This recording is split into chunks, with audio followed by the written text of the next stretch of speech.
tools, using every way. Tools are cool. Today, we're lining Shelly's car for her first round of Formula Drift Pro-Am. With this, we have our quick trick alignment kit that we're going to take with us.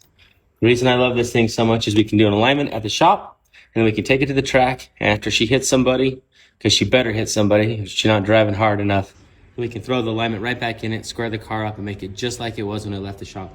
With this kit, you can do camber, caster, toe, in the front and the rear. All the things that are done at a professional alignment shop, you can do on the track or at your house.